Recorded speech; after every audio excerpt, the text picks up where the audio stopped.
Hello everyone. उम्मीद करता हूँ कि मेरी जो पहली वीडियो थी सीजीपीएससी एसीएफ को लेकर वो आप लोगों को जरूर पसंद आई होगी। उसमें बहुत सारे व्यूज भी आए हैं। इसको देखते हुए मैंने अगला जो टॉपिक है एसिड बेस कॉन्सेप्ट, जिससे 2016 में भी 3 क्वेश्चन और 2017 में 4 से 5 क्वेश्चन आए थे, बहुत इंपॉर्टेंट टॉपिक है। इसके बारे में मैं अभी आपको बता रहा हूँ। ये मैं 2 पार्ट में वीडियो बना रहा हूँ, पार्ट 1 पार्ट 2 में, जिसमें दोनों एक साथ रिलीज करूंगा, दोनों एक साथ आप लोगों को पढ़ने को मिलेगा। इसमें जो कॉन्सेप्ट है इसमें हम ये देखेंगे कि क्या एसिड क्या होता है, बेस क्या होता है और इसके कितने टाइप के कॉन्सेप्ट्स हैं जिसके बारे में अलग अलग साइंटिस्ट ने बताया है। तो जब ये कॉन्सेप्ट आपको पता चलेगा, उस बेस पे पूछा जाता है कि इसमें से कौन सा अरीनियस एसिड है, कौन सा ब्रॉन्स्टेड एसिड है, किस तरीके का बेस है, वो आप लोगों को पता चलेगा। साथ ही साथ हर एक एसिड बेस की स्ट्रेंथ के बारे में भी मैं आपको इसमें बताऊंगा कि एसिड का स्ट्रेंथ, किसका स्ट्रेंथ ज्यादा होगा, किसका स्ट्रेंथ कम होगा। और सबसे इंपॉर्टेंट, इन एसिड बेस का पीएच कैसे निकालते हैं, और पीएच निकालने के लिए पीएच के फॉर्मूले में लॉग आता है। मैं लॉग का भी आपको शॉर्टकट बताऊंगा। ठीक है, तो वीडियो पूरा देखिए, आपको बहुत अच्छे से समझ में आएगा। मैं कोशिश करूंगा कि आपको बहुत अच्छे से समझाऊं ये एसिड बेस है क्या। ठीक है, तो एसिड बेस कॉन्सेप्ट जो है अलग अलग साइंटिस्ट ने दिए थे, जिसमें से एक नाम है जो बहुत फेमस हुए थे और हैं भी 1880 में, अर्हीनियस, है ना। तो अर्हीनियस ने एसिड बेस को अपने तरीके से कैटेगराइज किया। तो हमको ये देखना है अर्हीनियस ने क्या बताया कि एसिड कौन होता है। तो सबसे पहली बात, अर्हीनियस की बहुत खास बात थी जिसको मैं लिमिटेशन भी बोलता हूं। तो लिमिटेशन क्या है कि ये हमेशा एक्वस सॉल्यूशन की बात करते थे, जलीय विलयन की। ठीक है, तो ये हमेशा किसकी बात करते थे, एक्वस सॉल्यूशन। तो एक्वस सॉल्यूशन में जो H+ आयन मुक्त करेगा या फ्री करेगा या छोड़ देगा, H+ आयन रिलीज करेगा, उसको हम लोग बोलते हैं एसिड।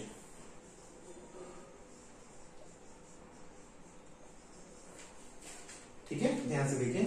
तो बेस क्या होगा, उन्होंने बोला कि सेम उसी एक्वस या किसी भी एक्वस सॉल्यूशन में अगर वो OH- रिलीज करेगा, इसमें OH- और H+, अगर OH- आयन रिलीज करेगा तो वो बेस होगा। मतलब ऐसे सारे कंपाउंड जिसके पास OH आयन प्रेजेंट है, जो सॉल्यूशन में, एक्वस सॉल्यूशन में आसानी से रिलीज कर दें, उसको हम लोग क्या बोलेंगे, बेस। और जो H+ आयन रिलीज करेगा उसको हम क्या बोलेंगे, एसिड। तो एम्फोटेरिक क्या होगा, तो अर्हीनियस के अनुसार एम्फोटेरिक क्या होगा, विच गिव्स बोथ, जो दोनों देगा, H+ as well as OH-। जो H+ और OH- दोनों आयन देगा वो कैसा होगा फिर, एम्फोटेरिक। एम्फोटेरिक मतलब हिंदी में बोलते हैं उभयधर्मी, मतलब ये एसिड की तरह भी व्यवहार करेगा और बेस की तरह भी व्यवहार करेगा। तो इसको हम लोग अभी एग्जांपल से समझते हैं। तो H+ आयन रिलीज करने वाले कौन कौन होंगे, जैसे HCl है। ठीक है, तो HCl क्या रिलीज करता है, यही बता देता हूं। जैसे कि हम बात करें HCl की, तो HCl रिलीज करेगा एक्वस सॉल्यूशन में, मतलब पानी की बात कर रहे हैं, तो पानी में ये क्या रिलीज करेगा, H+। तो H+ रिलीज करेगा तो बनेगा H3O+, है ना, और प्लस क्या बनेगा, Cl-। या दूसरे तरीके से इसको ऐसा भी लिखते हैं, HCl gives H++ Cl-। ठीक है, इस तरीके से। तो HCl अगर H+ दे रहा है तो वो क्या हुआ, अर्हीनियस एसिड, है ना। और इसी तरीके से NaOH, NaOH क्या देगा पानी में, Na+ प्लस OH-। तो ये OH- दे रहा है तो ये क्या हुआ, बेस। तो जो H+ देगा वो एसिड, जो OH- देगा वो क्या हुआ, बेस। तो एम्फोटेरिक क्या होगा, तो H2O को ही ले लीजिए, है ना। तो H2O क्या रिलीज करेगा, H+ और OH-। अब क्योंकि H2O जो है H+ भी दे रहा है और OH- भी दे रहा है, तो ये क्या हुआ, ये एसिड भी है और बेस भी है। इसकी वजह से एसिड, इसकी वजह से बेस, मतलब ये क्या हुआ, एम्फोटेरिक। यस, तो ये एम्फोटेरिक हुआ। तो इसको ऐसा भी लिखते हैं, H2O प्लस H2O, तो ये होता है H3O+ और OH-। इसको हाइड्रोनियम, आप ऐसा लिखो या ऐसा लिखो, दोनों का एक ही मतलब है, बस इसको कहते हैं हाइड्रोनियम आयन। ठीक है, तो ये अर्हीनियस का कॉन्सेप्ट है। अब न्यूट्रलाइजेशन क्या होता है, तो ध्यान देंगे, कोई भी एसिड अर्हीनियस के अकॉर्डिंग जो भी एसिड है और कोई भी बेस, जितने भी बेस हैं, तो सभी एसिड और बेस के बीच में जब रिएक्शन होगा तो एक ही इंपॉर्टेंट चीज होगी, वो होगी क्या, कि H+ प्लस OH- आपस में मिलकर क्या बनाएंगे, H2O। और इसी रिएक्शन को हम लोग क्या बोलते हैं, न्यूट्रलाइजेशन या उदासीनीकरण। तो एसिड और बेस के बीच का जो उदासीनीकरण होता है हमेशा H+ और OH- के जोड़ने से ही होता है। मतलब आप अगर HCl और NaOH का रिएक्शन कराएंगे तो H2O बनेगा प्लस NaCl बनेगा। ये सॉल्ट है ना, ये एसिड है, ये बेस है, ये वाटर है। तो हुआ क्या, एसिड का H+ बेस का OH- मिलके क्या बनाता है, वाटर, प्लस एक क्या बनाता है, सॉल्ट।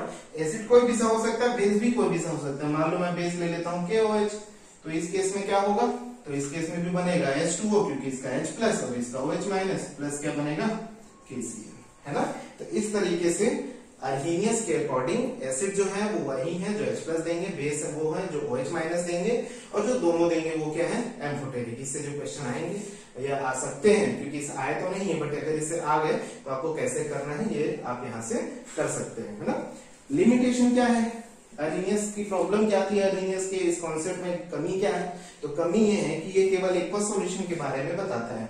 अगर किसी चीज को हम पानी में ना घोलें और तब हम जानना चाहते हैं कि वो एसिड है या बेस, तो इस कॉन्सेप्ट से हम नहीं बता सकते, क्योंकि ये कॉन्सेप्ट तभी एप्लीकेबल होगा जब उस कंपाउंड को पानी में घोला जाए, डिसॉल्व किया जाए। तो ये नॉन एक्वस सॉल्यूशन के लिए नहीं है, ओनली फॉर एक्वस सॉल्यूशन। और भी कुछ कमी है। सेकंड कमी जैसे कि मैं बात करूं अमोनिया, BCl3, आपने दोनों का नाम सुना होगा। अमोनिया क्या है, बेस है, बट क्या अर्हीनियस ने जो कॉन्सेप्ट बताया कि OH- देगा, अमोनिया के पास OH- नहीं है, फिर भी ये बेस है। तो क्या इसके बेसिक नेचर को अर्हीनियस ने समझाया, नहीं। तो हम कह सकते हैं कि अर्हीनियस अगर इसका बेसिक नेचर नहीं समझा रहा है तो ये इसकी लिमिटेशन है, कमी है। BCl3 क्या है, एसिड है, लेकिन इसके पास कोई H+ नहीं है, फिर भी ये एसिड है। क्यों एसिड है, वो आगे के कॉन्सेप्ट में समझ में आएगा। तो इसमें जितने भी कॉन्सेप्ट है वो एक दूसरे के क्या है, कॉम्प्लीमेंट्री है, कह सकते हैं। तो अर्हीनियस के अकॉर्डिंग जितनी बातें समझ में आती हैं उसके अकॉर्डिंग को ये समझ में आते हैं जिसके पास भी H+ है। जैसे कि HCl हमने लिख लिया, H2SO4, HClO4, HClO3, HNO3, H3PO4, ये सभी क्या होंगे, एसिड, क्योंकि सभी क्या देते हैं, H+।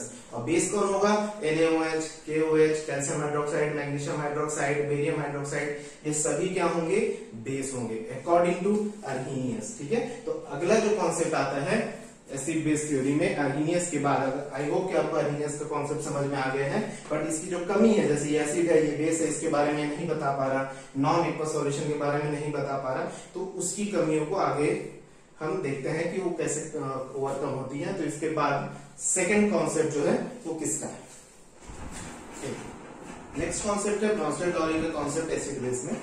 ब्रॉन्स्टेड-लॉरी ने 1923 में ये बताया कि एसिड क्या होंगे, तो एसिड वो होंगे जो H+ डोनेट करते हैं, जिसको हम H+ डोनर भी बोल सकते हैं। मतलब किसी भी सॉल्यूशन में, मेनली ये भी एक्वस सॉल्यूशन की बात करते हैं, तो जो सॉल्यूशन में H+ डोनेट करते हैं, H+ दे देते हैं, उसको हम लोग क्या बोलते हैं, एसिड। अर्हीनियस ने क्या कहा था, उन्होंने भी यही कहा था कि जो H+ देता है वो क्या होगा, एसिड। और ये भी कह रहे हैं कि जो H+ देगा वो क्या है, एसिड। बट वो एक्वस सॉल्यूशन की बात किए थे, ये आप नॉन एक्वस सॉल्यूशन में भी कर सकते हैं। ठीक है, तो ये हम ऐसा कह सकते हैं कि जो भी H+ देते हैं, जितने भी है H+ डोनर है, वो जो अर्हीनियस एसिड थे वो सभी के सभी कौन से एसिड हैं, ब्रॉन्स्टेड एसिड। तो जितने भी अर्हीनियस एसिड हैं वो सभी ब्रॉन्स्टेड एसिड भी होंगे, ये बिल्कुल ध्यान रखिए, ये पूछा भी जा सकता है, आपको मालूम होना चाहिए। बेस क्या होगा, ये H+ एक्सेप्टर होगा। डोनर मतलब देने वाला, एक्सेप्टर मतलब लेने वाला, ग्राही बोलते हैं। तो जो H+ ग्रहण करेगा या H+ एक्सेप्ट करेगा वो बेस होगा, जो H+ डोनेट करेगा वो एसिड होगा। इसमें OH- का कॉन्सेप्ट पूरी तरह से खत्म हो गया है, जो कि अर्हीनियस में था। अर्हीनियस में OH- का कॉन्सेप्ट था, बट इसमें OH- नहीं, इसमें केवल H+ देखना है। जो H+ दे सके वो एसिड, जो H+ ले सके वो क्या होगा, बेस। तो एम्फोटेरिक क्या होगा, जो H+ डोनर भी हो और एज वेल एज क्या हो, H+ एक्सेप्टर भी हो, तो उसको हम लोग क्या बोलेंगे, एम्फोटेरिक। ये एग्जांपल्स में आपको समझा दूंगा। ठीक है, तो इसका रिएक्शन होता कैसा है, न्यूट्रलाइजेशन होता कैसा है, न्यूट्रलाइजेशन की बात कर सकते हैं, उदासीनीकरण या प्रोसेस, एसिड बेस का रिएक्शन कैसा होगा। ठीक है, तो देखिए, अगर मैं लिखता हूं HCl का रिएक्शन मैं NH3 से करूं तो क्या बनेगा, ध्यान से देखिएगा। HCl का रिएक्शन मैं NH3 से करूंगा तो क्या बनेगा, तो ये H जो है ये HCl अपना H+ डोनेट करेगा NH3 को, HCl अपना H+ डोनेट करेगा किसको, NH3 को। तो जब डोनेट कर देगा तो क्या बचेगा इसके पास, Cl-, और ये क्या बन जाएगा, NH3 है, एक और हाइड्रोजन आ गया तो ये बन गया NH4+। अभी देखिए इसने H+ डोनेट किया, ये डोनर है, तो ये क्या है यहाँ पर एसिड। इसने H+ एक्सेप्ट किया तो ये क्या है, एक्सेप्टर है, तो ये क्या हो गया, बेस। क्लियर। अब जब ये एसिड है और ये बेस है, अब ये बन गया। अब इसको उल्टा सोचिए कि अगर मैं रिवर्स डायरेक्शन में जाता हूं तो ये H+ इसको डोनेट कर रहा है। रिवर्स में सोचिए, अगर इन दोनों का रिएक्शन हो रहा हो तो क्या हो रहा होगा, तो ये H+ इसको डोनेट कर रहा है, तो इस समय ये डोनर है और ये एक्सेप्टर है, उल्टे डायरेक्शन में। तो ये डोनर है तो ये यहां पर क्या होगा, एसिड होगा, और ये यहां पर क्या होगा, बेस होगा। अब आप सोचिए ये वाला बेस बना कैसे, जब इसने अपना H+ डोनेट कर दिया तब ये बेस बना, ये वाला। तो कहने का मतलब ये है कि ये बेस इसका कॉन्जुगेट बेस होगा। ये बहुत इंपॉर्टेंट कॉन्सेप्ट है ब्रोंस्टेड-लॉरी का, समझ में आया। मैंने रिवर्स सोचा, जब मैंने H+ दे दिया इसको, तो मैं HCl हूं, मैंने H+ दे दिया तो मैं क्या बचा, Cl- बच गया। तो Cl पहले मैं एसिड था क्योंकि मैंने H+ दे दिया। अब मैं रिवर्स डायरेक्शन में जब मैं इससे रिएक्शन कर रहा हूं तो उस समय मैं बेस हूं, लेकिन मैं बेस बना क्यों, क्योंकि मैंने अपना H+ दिया था। तो अब वो क्या कहलाएगा, कॉन्जुगेट बेस। वैसे ये एसिड क्या कहलाएगा, ये एसिड कहां से बना है, यहां से बना है, तो ये एसिड क्या कहलाएगा, कॉन्जुगेट एसिड। तो ये होता है कॉन्जुगेट एसिड बेस का कॉन्सेप्ट, ब्रोंस्टेड-लॉरी का कॉन्सेप्ट। ये कॉन्सेप्ट है क्या कि जब भी कोई एसिड अपना H+ डोनेट करने के बाद बेस बन जाता है तो उसको बोलते हैं कॉन्जुगेट बेस। जब कोई बेस अब H+ एक्सेप्ट करने के बाद एसिड बन जाता है तो उसको बोलते हैं कॉन्जुगेट एसिड। तो यहां पर कॉन्सेप्ट ये है कि अगर कोई एसिड है तो उसका कोई कॉन्जुगेट बेस भी होगा, अगर कोई बेस है तो उसका कोई कॉन्जुगेट एसिड भी होगा। बट ध्यान ये रखना है कि कॉन्जुगेट एसिड और बेस जो है हमेशा एक प्रोटॉन से ही डिफर करेंगे, दोनों के बीच में केवल एक ही प्रोटॉन का डिफरेंस होगा। तो देखिए HX अगर एक एसिड है, HX क्या है, HCl, HBr, HI, HF कुछ भी हो सकता है। X का मतलब क्या है, हाइड्रोजन। ये अगर एसिड है, इसने अपना H+ दिया तो क्या बचा, Cl-, तो Cl- उसका क्या होगा, कॉन्जुगेट बेस। अब आपको सबका कॉन्जुगेट बेस पूछा है, सबका कॉन्जुगेट बेस आपको बनाना है, तो आपको क्या करना है, सब में केवल एक हाइड्रोजन और एक पॉजिटिव चार्ज कम करते चले जाना है, वो उसका कॉन्जुगेट बेस होगा। इसमें से हाइड्रोजन हटाएंगे तो क्या बचेगा, ये NO3। अब एक पॉजिटिव चार्ज हटा देंगे, मतलब ये अभी न्यूट्रल है, एक पॉजिटिव कम हो गया तो यहाँ क्या आ जाएगा, माइनस, क्योंकि H+ निकल गया है। तो ये हो गया इसका कॉन्जुगेट बेस। H2SO4 का क्या बन जाएगा, HSO4-, HSO4- का क्या बन जाएगा, SO4 2-, H3PO4 का क्या बनेगा, H2PO4-। एक एक हाइड्रोजन कम कर दीजिए, ये आप खुद भी बना सकते हैं, मैं लिख दे रहा हूं, देखते जाइए। एक एक हाइड्रोजन कम करना है और एक पॉजिटिव चार्ज कम करना है।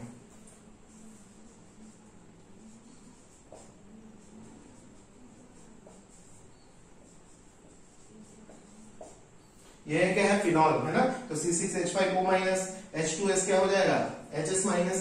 सभी में एक एक माइनस आ गया एक्स्ट्रा, जैसे HSO4- में पहले से एक माइनस था तो एक और माइनस आ गया तो SO4 2- हो गया और एक हाइड्रोजन हमने वहां से हटा दिया। अब ये सभी जो है वो कॉन्जुगेट बेस है रेस्पेक्टिवली इन सभी एसिड के।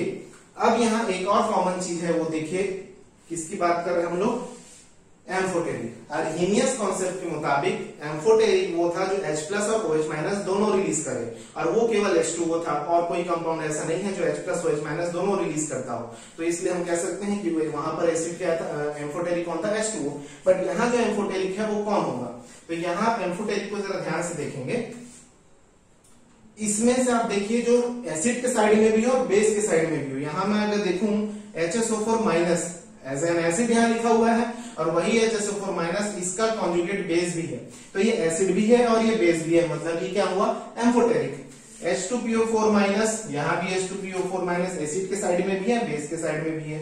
ये भी देखिए HPO4 माइनस, HPO4 माइनस, ये भी एसिड के साइड है, बेस के साइड है। तो जो एसिड और बेस दोनों के साइड होंगे वो क्या होंगे, क्योंकि ये H प्लस दे भी सकता है और ये H प्लस ले भी सकता है, तो इसको हम लोग क्या बोलते हैं, एम्फोटेरिक। अभी आते हैं बेस के कॉन्जुगेट एसिड। अगर ये बेस है तो कॉन्जुगेट एसिड क्या होगा, तो कोई भी बेस क्या करता है, H प्लस लेता है, लेने के बाद एक H आएगा उसके पास और एक प्लस चार्ज, तो एक H जोड़ दो, इसमें क्या हो जाएगा, ये NH4 और एक क्या आ जाएगा, प्लस चार्ज। OH माइनस में एक प्लस जोड़ दो तो 0 हो जाएगा और OH में क्या जोड़ने से H2O, CH3NH2 क्या होगा, तो CH3NH3 प्लस, PH3 क्या होगा, PH4 प्लस, Cl माइनस क्या होगा, HCl, Br माइनस क्या होगा, HBr, CH3 माइनस क्या होगा, CH4, ये क्या होगा, C2H6, ये क्या होगा, HCN।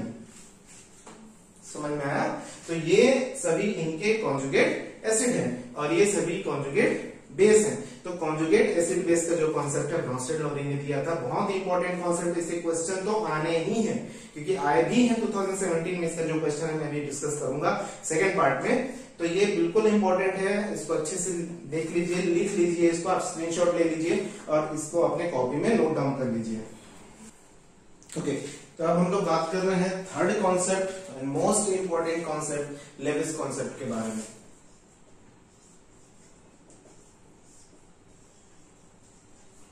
Levi's concept of acid and base, ये भी इन्होंने भी 1923 में ही दिया था।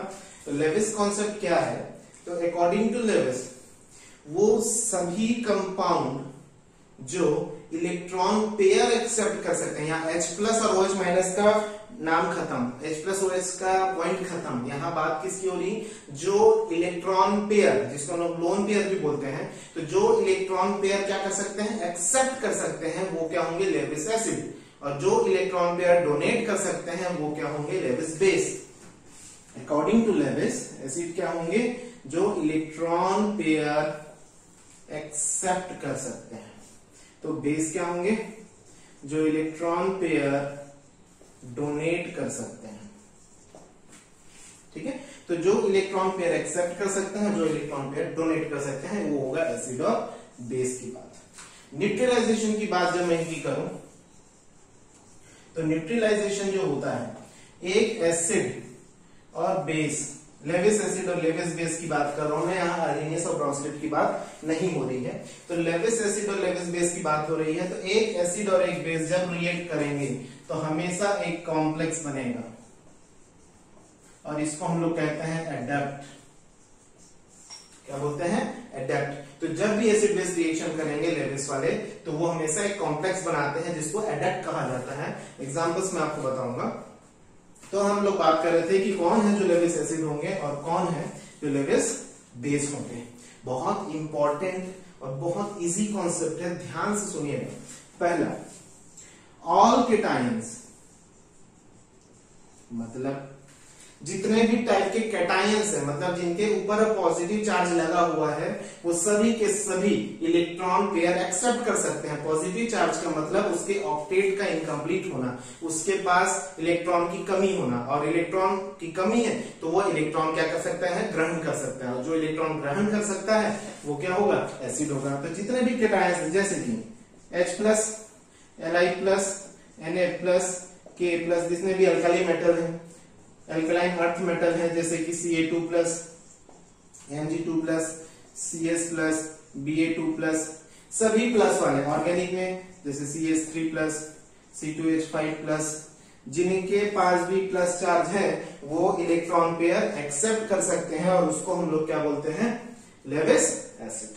ठीक है, इसके अलावा ट्रांजिशन मेटल में भी देख लीजिए, जैसे Fe2 plus, Fe3 plus, scandium 3 plus, ये सभी जिनके पास भी पॉजिटिव चार्ज है वो सभी के सभी क्या होंगे, लेविस एसिड होंगे। कॉन्सेप्ट बिल्कुल समझ जाइए, पॉजिटिव चार्ज मतलब लेविस एसिड। दूसरा, पॉजिटिव चार्ज के अलावा अगर कोई कंपाउंड न्यूट्रल है, चार्ज नहीं है उसके पास, तो वो कैसे लेविस एसिड होगा, तो उसका ऑक्टेट इनकम्प्लीट होगा। ऑक्टेट तो समझते हैं ना, ऑक्टेट का मतलब उसके बाह्यतम कोश में, आखिरी के कोश में या ऑर्बिटल्स में 8 इलेक्ट्रॉन का ना होना, वो कहता आता है ऑक्टेट का इनकम्प्लीट होना। तो ऐसे सभी जिनका ऑक्टेट क्या होता है, इनकम्प्लीट होता है, वो सभी क्या होंगे, लेविस कॉन्सेप्ट के अकॉर्डिंग लेविस एसिड होंगे। ठीक है, अब ऑक्टेट इनकम्प्लीट वाले कौन कौन से हैं, जैसे कि BCl3 6 इलेक्ट्रॉन है इसके पास, BF3 6 इलेक्ट्रॉन है। कैसे पता चला 6 इलेक्ट्रॉन है, बोरॉन के पास 3 होता है, 3 फ्लोरीन के आ गए, शेयर वाले 3 और 3 6 है ना, AlCl3। ये सभी जिनका भी ऑक्टेट इनकम्प्लीट होगा वो सभी क्या होंगे, लेविस एसिड होंगे। और तीसरा और इंपॉर्टेंट, जिनका ऑक्टेट तो कंप्लीट होगा बट वो एक्सपेंड हो सकता है, जिनका ऑक्टेट बढ़ सकता है, बड़ा हो सकता है, जैसे SiCl4, SiH4 है ना, या SiF4 और SnCl4, और क्या ले सकते हैं जैसे कि SO2, SO3, ये सभी क्या कर सकते हैं, अपने ऑक्टेट को बड़ा कर सकते हैं। इनके पास खाली डी ऑर्बिटल होता है। पूछा भी जा सकता है आपको क्वेश्चन में कि लेविस एसिड होने के पीछे क्या रीजन इनका, तो या तो हम ऑप्शन में होगा ऑक्टेट ये अपना बढ़ा सकते हैं, या तो क्या होगा इनके पास एम्प्टी डी ऑर्बिटल्स होंगे। तो एम्प्टी डी ऑर्बिटल्स होते किसके पास है, तो एम्प्टी डी ऑर्बिटल्स जब आप देखेंगे, जो पहला पीरियड होता है ये पी ब्लॉक का, कौन सा वाला होता है, जैसे कार्बन, नाइट्रोजन, ऑक्सीजन फ्लोर, उसके जस्ट नीचे वाले, या उसको छोड़कर बाकी सभी के पास क्या होता है, डी ऑर्बिटल्स होते हैं। तो जैसे सिलिकॉन हो गया, स्टेनस हो गया और आपका सल्फर हो गया, इन सभी के पास एम्प्टी डी ऑर्बिटल्स हैं। तो ये सभी क्या है, लेविस एसिड। बहुत इंपॉर्टेंट 3 चीजें बस ध्यान रखनी है। केटायन है तो आंख बंद करके बोलिए कि वो लेविस एसिड होगा। ऑक्टेट इनकम्प्लीट है तो ये कुछ एग्जांपल्स है, याद रख लीजिए। ऑक्टेट एक्सपेंड वाले भी कुछ एग्जांपल्स है, याद रख लीजिए। तो ये सभी हुए, तो ये क्या होंगे, अकॉर्डिंग टू लेविस एसिड होंगे। तो बेस कौन होगा, तो अकॉर्डिंग टू लेविस जो बेस है, तो बेस कौन से होंगे, तो वो सभी जिसके पास इसका अपोजिट मतलब एनायन होगा, निगेटिव चार्ज होगा, ऑल हैविंग निगेटिव चार्ज, है ना, जिनके पास भी निगेटिव चार्ज होगा वो सभी क्या कहलाएंगे, लेविस बेस कहलाएंगे। जैसे H-, Cl-, Br-, I-, OH-, SH-, Cl-, CH3-, C2H5-, कितने माइनस, ऐसे बहुत माइनस वाले हैं। तो जिनके पास भी नेगेटिव चार्ज है वो सभी के सभी क्या है, लेविस बेस, क्योंकि नेगेटिव चार्ज का मतलब उनके पास इलेक्ट्रॉन ज्यादा है, और जिनके पास इलेक्ट्रॉन ज्यादा है वो क्या करेंगे, दान कर देंगे, इलेक्ट्रॉन डोनेट कर सकते हैं। तो इलेक्ट्रॉन डोनेट कर सकते हैं तो वो क्या होंगे, बेस। अब इसी में ऑल कैटायन नेगेटिव आयंस के अलावा और क्या, all compounds having lone pair, जिनके पास भी लोन पेयर है, and who can donate, lone pair तो सबके पास होता है अगर देखा जाए तो, नाइट्रोजन, ऑक्सीजन, सल्फर, बट जो अपने लोन पेयर को डोनेट कर सके, ऐसे कंपाउंड जो होंगे वो क्या कहलाएंगे, लेविस बेस। जैसे कि यहाँ पर H2O को आप देखिए, लेविस बेस की तरह बिहेव करेगा, है ना। H2S को देखिए, PH3 को देखिए, ये सभी क्या है, जिनके पास भी लोन पेयर्स हैं वो सभी क्या होंगे, बेस होंगे। तो NH3 लेविस बेस है, और साथ ही साथ NH3 ब्रॉन्स्टेड वाला बेस भी है, क्योंकि वो H+ एक्सेप्ट करता है। वैसे सभी H+ एक्सेप्ट करते हैं, तो हम ऐसा भी कर सकते हैं कि ऑल ब्रॉन्स्टेड बेस आर, क्या बोल सकते हैं, लेविस बेस, क्योंकि सभी H+ क्या कर सकते हैं, एक्सेप्ट कर सकते हैं। तो ये है सभी जो लेविस एसिड है, ये है सभी जो लेविस क्या है, बेस है। इसमें और कोई डाउट हो तो आप कमेंट बॉक्स में मुझसे पूछ सकते हैं, ठीक है। तो आगे मैं आपको बताता हूं कि ये 3 कॉन्सेप्ट मेन थे, आर्हेनियस का, ब्रॉन्स्टेड-लॉरी का और किसका, लेविस का। इन तीनों कॉन्सेप्ट से आपको एसिड बेस को समझ में आ गया होगा। अब एसिड बेस में कौन सा एसिड ज्यादा स्ट्रांग होगा, कौन सा बेस ज्यादा स्ट्रांग होगा, कौन वीक होंगे, इनका एक छोटा सा कॉन्सेप्ट मैं बता देता हूँ। इससे क्वेश्चन बिल्कुल पूछे जा सकते हैं एग्जाम में, और एक साल पूछा भी गया है। ओके, तो अब हम लोग बात कर रहे हैं स्ट्रेंथ ऑफ एसिड और बेस की। अभी तक हमने देखा 3 कॉन्सेप्ट थे, आर्हेनियस कॉन्सेप्ट, लेविस कॉन्सेप्ट और ब्रॉन्स्टेड-लॉरी का कॉन्सेप्ट। आर्हेनियस ने बोला जो H+ देगा एक्वस सॉल्यूशन में वो एसिड है, जो OH- देगा वो क्या होगा, बेस है। वहीं पे ब्रॉन्स्टेड-लॉरी ने क्या कहा, जो H+ डोनर होगा वो एसिड है, जो H+ एक्सेप्टर होगा वो क्या होगा, बेस होगा। लेविस ने कहा जो इलेक्ट्रॉन पे डोनर होगा वो बेस होगा, जो एक्सेप्टर होगा वो एसिड होगा। अभी हम लोग देख रहे हैं जब एसिड बेस पता चल गया कि कौन एसिड है कौन बेस है, अब हमको ये पता करना है कि उनमें से एसिड जो है उनमें से कौन सा एसिड स्ट्रॉन्ग है तो कौन सा एसिड क्या है वीक। कुछ जनरल कॉन्सेप्ट्स हैं वो मैं लेके आया हूं, इसके बहुत सारे कॉन्सेप्ट्स हैं, but according to CGPSC syllabus ACF के एग्जाम के लिए जो है उसमें इससे ज्यादा या इससे हाई लेवल का जो एसिड स्ट्रेंथ या बेसिक स्ट्रेंथ का जो है ऑर्डर वो नहीं पूछेगा, है ना। चलिए देखते हैं ऑल ऑर्गेनिक, जितने भी टाइप के ऑर्गेनिक एसिड हैं वो सभी कैसे होते हैं, कमजोर वीक एसिड होते हैं। मतलब ये अपना H+ आसानी से नहीं देते हैं, बहुत मुश्किल से देते हैं या मुश्किल से देते हैं कह सकते हैं। तो जो अपना H+ आसानी से ना दे वो वीक एसिड होते हैं, और जो अपना H+ आसानी से दे दे वो क्या होगा, स्ट्रॉन्ग एसिड। तो यहां मैं बात कर रहा हूं ऑर्गेनिक एसिड की, ऐसे सभी एसिड जिसमें कार्बन प्रेजेंट हो तो उस टाइप के जो एसिड होते हैं वो क्या होते हैं, वीक होते हैं। लेकिन कुछ एक्सेप्शन भी हैं जिनमें SO3H ग्रुप जुड़ा होता है, सल्फोनिक ग्रुप, तो या जिनमें बहुत ज्यादा इलेक्ट्रोनेगेटिविटी जैसे कि क्लोरीन, 3-4 क्लोरीन जुड़े हुए हैं, ट्राइक्लोरोएसिटिक एसिड हो गया, तो ऐसे एसिड स्ट्रांग होते हैं, वो एक्सेप्शंस हैं। मैं एक्सेप्शन भी बता रहा हूं जिसमें सल्फोनिक ग्रुप है या जिसमें 3 या 3 से ज्यादा क्लोरीन या फ्लोरीन एटम्स हैं तो वो भी स्ट्रांग होते हैं, बट जनरली सभी ऑर्गेनिक एसिड क्या होते हैं, वीक एसिड होते हैं। किसकी तुलना में, इनऑर्गेनिक की तुलना में।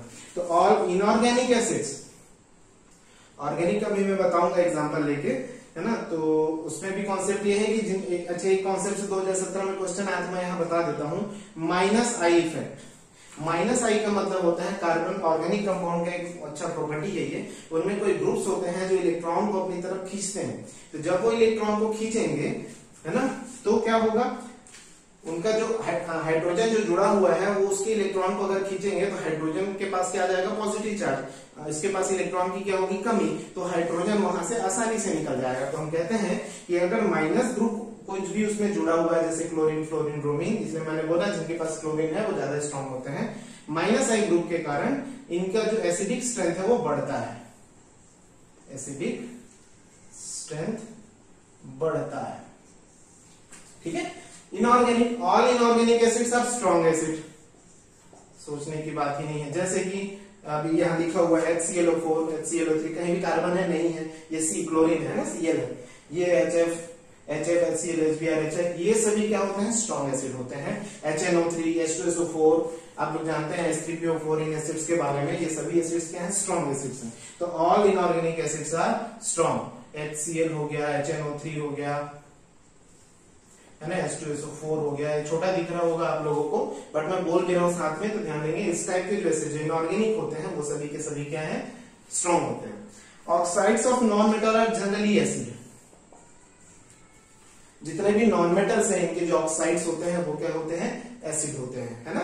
तो हम लोग बात करते हैं जैसे इनकी स्ट्रेंथ की, ये सभी एसिड है, सभी ऑक्साइड्स है, नॉन मेटल मींस क्लोरीन के, सब क्लोरिक एसिड है, तो क्लोरीन के ऑक्साइड्स हैं, क्लोरीन के ऑक्साइड्स में से इनमें से ये सभी एसिड है, तो सबसे ज्यादा स्ट्रॉन्ग एसिड कौन है और वीक एसिड कौन है, ये कैसे पता चलेगा, तो एसिडिक स्ट्रेंथ जानने के लिए हमको उनका ऑक्सीडेशन नंबर देखना है। तो strength is directly proportional to oxidation number of non metal, तो जिसका ऑक्सीडेशन नंबर ज्यादा होगा वो ज्यादा स्ट्रॉन्ग एसिड होगा। यहां देखेंगे क्लोरीन का ऑक्सीडेशन नंबर है +7, आपको ऑक्सीडेशन नंबर निकालना आता होगा, ये मैं मान के चल रहा हूं, नहीं आता होगा तो किसी एक का हम लोग निकाल के देख लेते हैं। जैसे हाइड्रोजन का +1 होता है, मुझे इसका निकालना है, ऑक्सीजन का कितना है, -6, एक ऑक्सीजन में -2, 3 ऑक्सीजन में -6, और ये हो गया +1, तो -6 और +1 क्या हुआ, -5, तो -5 को बैलेंस करने के लिए इसका कितना होना चाहिए, +5, वैसे ये +3 है और ये क्या है, +1। तो ये आप ऑक्सीडेशन नंबर देखिए, +7, +5, +3, +1, तो ऑक्सीडेशन नंबर जितना ज्यादा होगा वो उतने ही स्ट्रॉन्ग क्या होंगे, एसिड होंगे। तो ये स्ट्रॉन्ग एसिड है, इससे कम एसिडिक, इससे कम एसिडिक, और ये उससे भी क्या होगा, कम एसिडिक होगा, ठीक है। अब इस कॉन्सेप्ट में देखेंगे HFNH3CH4, ये सभी अगर मैं मान के चल रहा हूं कि ये एसिड है, ये H+ देगा, ये भी H+ देगा, ये भी H+ देगा, अरीनेस एसिड है मान लीजिए। अगर ये सभी एसिड हैं तो इनमें से स्ट्रॉन्ग एसिड कौन होगा, तो ध्यान रखेंगे एसिडिक स्ट्रेंथ जो होती है वो डायरेक्टली प्रोपोर्शनल होती है इलेक्ट्रोनेगेटिविटी। जितनी ज्यादा इलेक्ट्रोनेगेटिविटी, वो इलेक्ट्रॉन को खींचने की क्षमता जितनी ज्यादा होगी उतना ही ज्यादा क्या होगा, वो एसिडिक होगा। तो यहाँ देखेंगे फ्लोरीन की इलेक्ट्रोनेगेटिविटी क्या होती है, ज्यादा होती है नाइट्रोजन से, नाइट्रोजन की ज्यादा होती है किससे, कार्बन से। तो यहाँ पे HF ज्यादा एसिडिक होगा, फिर NH3 होगा और फिर क्या आएगा CH4। ठीक है, इस तरीके से हम लोग इसको करते हैं, कार्बन नाइट्रोजन फ्लोरीन। ओके, अगर आप चाहें तो इसमें ऑक्सीजन H2O भी ले सकते हैं। ठीक है, यह हम लोग बात कर रहे हैं हम इस वाले में। यहाँ भी देखिए HF है, HCl HBr चाहिए। अब अगर मैं किसी को पूछूं तो जनरली सब मतलब कुछ लोगों के दिमाग में यही होगा भाई सबसे ज्यादा इलेक्ट्रोनेगेटिव फ्लोरीन है तो HF जो है सबसे अच्छा एसिड होगा, लेकिन आपको भी पता है HF नहीं, HI सबसे अच्छा एसिड है। तो यहाँ बात इलेक्ट्रोनेगेटिविटी की ना होके, क्योंकि ग्रुप की बात हो रही है, ये बात हो रही है आवर्त सारणी में आवर्त की, पीरियड की, और ये बात हो रही है किसकी, ग्रुप की।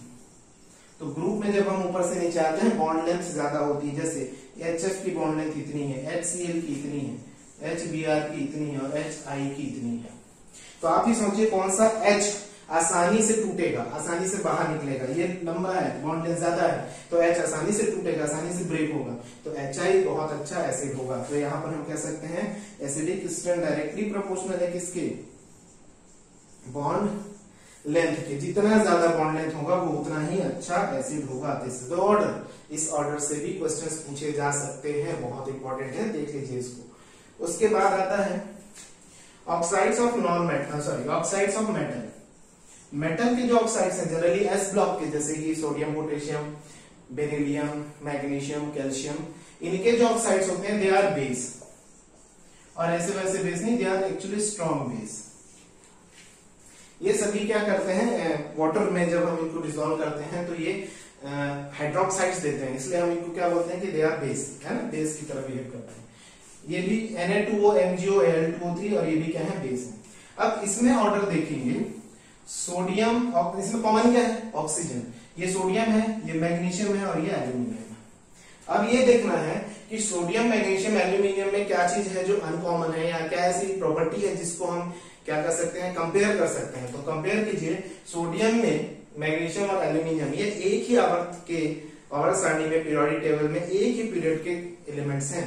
सोडियम के बाद इधर मैग्नीशियम, मैग्नीशियम के बाद क्या आता है, एल्यूमिनियम। तो ये जो है आप पीरियड में क्या कर रहे हैं, लेफ्ट टू राइट जा रहे हैं। तो लेफ्ट टू राइट जाएंगे तो ऑक्साइड्स की जो बेसिक स्ट्रेंथ है वो घटती है। तो ये जो है ऐसा आप यहां लिख सकते हैं, यहाँ सबसे ज्यादा बेसिक Na2O होगा, फिर ये होगा, फिर ये होगा।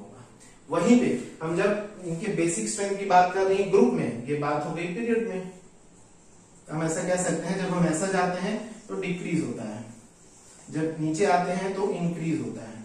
अब नीचे में देखिए ये सोडियम है, सोडियम के नीचे कौन आता है, पोटेशियम, इसके नीचे फिर ये रुबिडियम वगैरह आते हैं, तो नीचे आने पे इंक्रीज होती है। तो यहाँ ये इस तरीके से बढ़ता है। ठीक है, तो अगर हम ऑक्साइड्स ऑफ मेटल की बात कर रहे हैं तो ये स्ट्रॉन्ग बेस होते हैं और इनका जो बेसिक स्ट्रेंथ है वो इस ऑर्डर को फॉलो करता है। पीरियड में लेफ्ट टू राइट जाने पे इनका जो बेसिक स्ट्रेंथ है वो डिक्रीज होता है, जबकि डाउन द ग्रुप ऊपर से नीचे आने पे इनका जो बेसिक स्ट्रेंथ है वो क्या होता है, इंक्रीज होता है। इस तरीके से हम इनका स्ट्रेंथ जान सकते हैं। तो ये कुछ पैटर्न्स हैं, कुछ पॉइंट्स हैं, सारे के सारे पॉइंट्स में कवर नहीं कर रहा हूं, मैं भी कह रहा हूं कि कुछ पॉइंट्स हैं जो बहुत इंपॉर्टेंट हैं और बहुत इजी हैं, और इन पॉइंट्स में से क्वेश्चंस आने के चांसेस बहुत ज्यादा है। तो कौन स्ट्रॉन्ग एसिड होगा, कौन स्ट्रॉन्ग बेस होगा, इस तरीके से हम पहचान सकते हैं। ठीक है, आगे मैं आप लोगों को पीएच कॉन्सेप्ट पढ़ाऊंगा। पीएच निकालते कैसे हैं, पीएच के लिए लॉग चाहिए तो लॉग टेबल कैसे देखते हैं, टेबल नहीं अवेलेबल होगा एग्जाम के समय, तो लॉग आप अपने तरीके से कैसे निकाल सकते हैं, शॉर्ट ट्रिक्स क्या होंगे लॉग निकालने के, है ना, उसके थ्रू हम पीएच कैसे कैलकुलेट करेंगे। बहुत सिंपल सा जो कॉन्सेप्ट है पीएच का वो मैं आपको अभी बताता हूँ। वो मैं आपको सेकेंड पार्ट, ये मेरा फर्स्ट पार्ट है इस कॉन्सेप्ट का, मैं अभी सेकेंड पार्ट भी इसके साथ रिलीज कर रहा हूं। तो सेकेंड पार्ट में पीएच का कॉन्सेप्ट प्लस 2016 और 17 में आए वो सारे क्वेश्चंस जो पीएच और एसिड और बेस कॉन्सेप्ट से रिलेटेड है, वो सारे क्वेश्चंस में डिस्कस करूंगा पार्ट 2 में। तो वो पार्ट 2 आप देखिए इसके बाद। अगर यह वीडियो आपको पसंद आई तो इस चैनल को सब्सक्राइब कीजिए और बेल आइकन दबाकर सबसे पहले नोटिफिकेशन पाइए।